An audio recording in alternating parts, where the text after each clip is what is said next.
Barry Eugene Carter, known to the world as Barry White, was more than just a singer. He was a musical architect of love and passion. His deep, velvety voice and lush orchestral soundscapes turned him into a legend. But behind the romantic ballads was a man who overcame struggles, embraced success, and left a lasting legacy. Barry Eugene Carter was born on September 12, 1944, in Galveston, Texas, but his story truly begins in south-central Los Angeles. His mother was a pianist, filling their home with music, yet outside, the streets told a different story. As a teen, Barry fell into gang life. He was arrested at 16 for stealing Cadillac tires, a crime that landed him in juvenile detention. But it was there, in a cell, that something happened. A song came through the radio, Elvis Presley's "It's Now or Never." That voice, that music, it changed Barry forever. In that moment, he decided, no more gangs, no more crime. Music would be his escape. Barry's voice wasn't always deep. As a child, it was light and high-pitched. But around age 14, something incredible happened. His voice dropped overnight. It wasn't just deep. It was rich, commanding, magnetic. Still, Barry didn't immediately step into the spotlight. He started behind the scenes. In 1963, he wrote and produced the R&B hit Harlem Shuffle for Bob and Earl, a song that would later be covered by the Rolling Stones. Yet despite his talent, Barry struggled for years, working as an A&R executive, crafting hits for others, but never for himself. By the 1960s, Barry was deeply involved in music, not as a singer yet, but as a producer and arranger. He played piano on Jesse Belvin's hit Goodnight My Love at just 11 years old, and later co-wrote Harlem Shuffle for Bob and Earl. While he had the talent, recognition was still out of reach. Everything changed in 1972. Barry discovered 3 female singers who would become Love Unlimited. He wrote and produced their hit Walkin' in the Rain with the One I Love. The song was a smash, selling over 1 million copies. But Barry wasn't satisfied. He had something bigger in mind. He wanted to be the voice of love. In 1973, he took a risk. He stepped into the spotlight and released his debut solo album, I've Got So Much to Give. His single, I'm Gonna Love You Just a Little More Baby, shot straight to #1 on the R&B charts. That was it.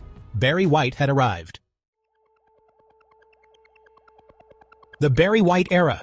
In 1973, Barry White released his debut solo album, I've Got So Much to Give, featuring the sensational I'm Gonna Love You Just a Little More Baby. The song soared to #1 on the R&B charts and introduced the world to his signature style, soulful, orchestral, and irresistibly seductive.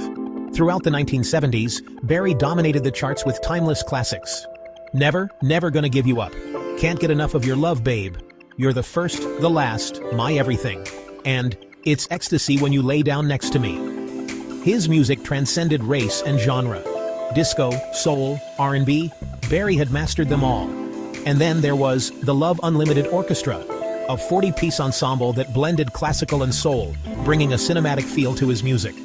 Their instrumental hit, Love's Theme, became one of the first disco songs ever recorded, paving the way for a movement that would change music forever. His instrumental hit, Love's Theme, even pioneered the disco movement. But no rain lasts forever. By the early 1980s, disco was fading, and Barry White's music faced new challenges. Record labels struggled to market him.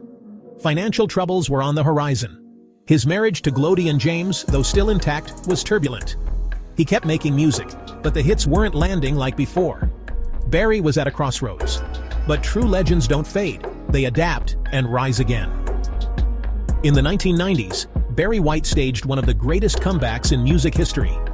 His album, The Icon Is Love, became a massive success, proving his music was timeless. He won a Grammy for his 1999 album, Staying Power.